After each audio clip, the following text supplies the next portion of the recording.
The Battle of Chantilly was one of the bloodiest and most chaotic clashes of the Civil War. But what truly sets it apart is the haunting vision that tormented Confederate General Stonewall Jackson for the rest of his life. Join us as we uncover the eerie story behind this historic battle and the mysterious experience that left an unforgettable mark on one of history's most legendary commanders. And by the end of this video, you'll understand its significance, its context in the war, and why it still matters today.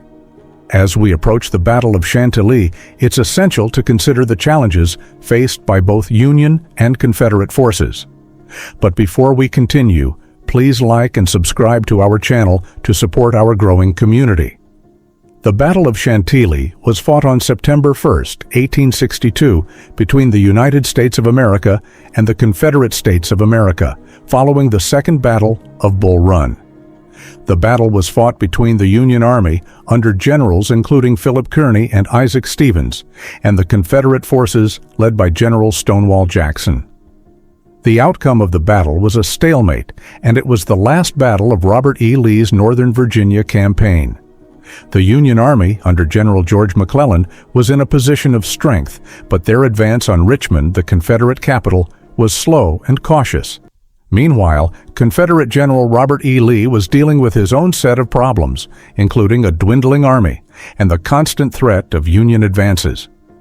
The battle occurred during a severe thunderstorm, which soaked the soldiers' ammunition and forced much of the fighting to be done with bayonets. Both Union generals, Philip Kearny and Isaac Stevens, were killed during the battle. The conflict ended in a tactical draw, with the Union suffering about 1,300 casualties and the Confederates around 800. Despite the tactical stalemate, the battle is considered a strategic Union victory because the Confederates failed to block the Union retreat to Washington, D.C., and it marked the conclusion of Lee's Northern Virginia campaign before he began the Maryland campaign. The battle was significant for its impact on the movements of both armies and for the leadership losses on the Union side. After the battle, the Union Army continued its retreat toward Washington, while the Confederates eventually withdrew from the area at night. One of the critical challenges faced by both sides was the issue of troop movements and strategic miscalculations. The Union Army's slow advance gave Lee the opportunity to reposition his forces and prepare for a potential attack. However, Lee's own strategic decisions, including dividing his army, left him vulnerable to a Union counterattack. The terrain and weather conditions also played a significant role in shaping the events leading up to the battle. Heavy rains had turned the roads into muddy quagmires, making it difficult for both sides to move troops and supplies. This set the stage for a battle that would be marked by harsh conditions and tough decisions. The weather was particularly brutal, with heavy rain and strong winds making it difficult for soldiers to see and communicate.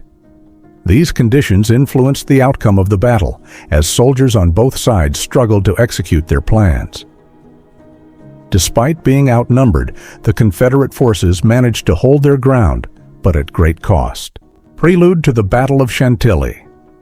In early 1862, Union leaders attempted to bring a quick end to the American Civil War by capturing the Confederate capital at Richmond, Virginia.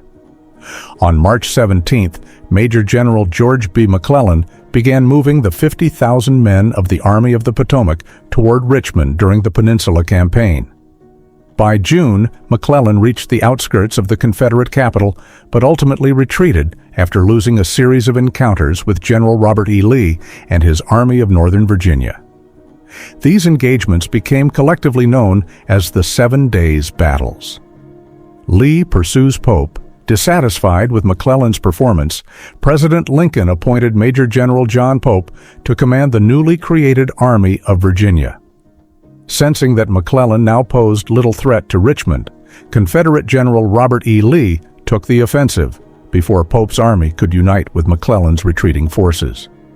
On July 13th, Lee sent 12,000 Confederate troops under the command of Major General Thomas Stonewall Jackson to secure Confederate railroad links with the Shenandoah Valley near Gordonsville, Virginia. Later that month, he redeployed 12,000 more men to support Jackson.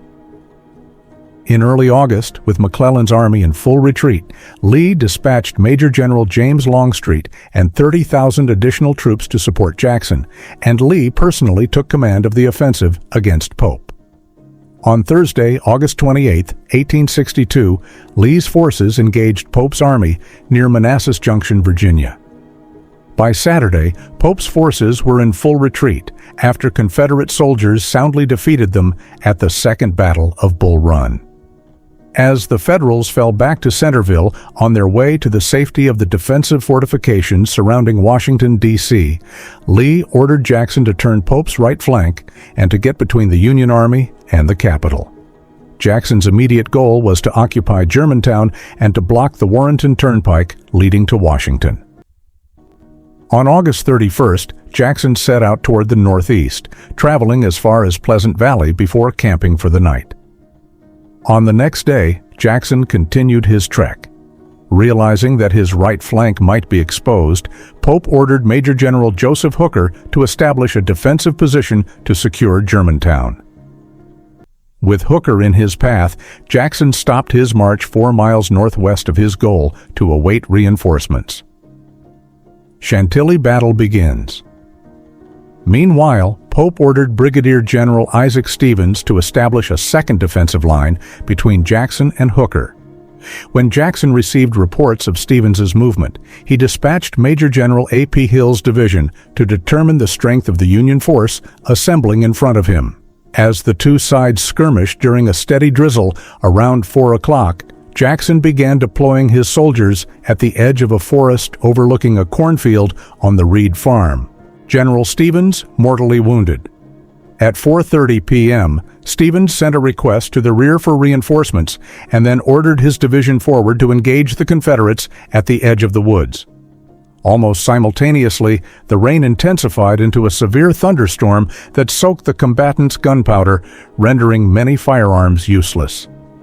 When the Union attack began to stall at approximately 5 o'clock, Stevens moved to the front to urge his troops forward, where he received a shot to the head, killing him instantly.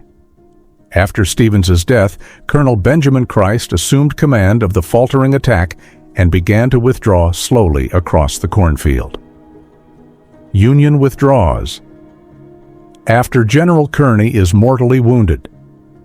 As Christ's soldiers retreated, reinforcements from Major General Philip Kearny's corps began arriving on the field at approximately 5:15. While Kearny prepared to renew the assault, Jackson solidified his lines at the edge of the woods. At 5:30, Kearny's men moved forward and engaged Jackson's right flank. When Kearny discovered that his right flank was exposed because Christ's men had not advanced as planned, he rode off looking for more troops. After finally enlisting the aid of the 21st Massachusetts, Kearny rode forward to reconnoiter the enemy lines. Between 6 o'clock and 6:30, he rode into the midst of a group of Confederate soldiers who ordered him to halt. Kearny swung his horse around instead and attempted to escape. As the Union general dashed away, a Confederate soldier fired a minie-ball into Kearny's back, killing him almost instantly. After Kearny's death, the Federals withdrew to the opposite side of the cornfield, and the fighting ended. Battle of Chantilly significance. The Battle of Chantilly was a tactical draw. The Union Army suffered approximately 1,300 casualties compared to 800 casualties for the Confederacy. Strategically, however, the engagement was a Union victory.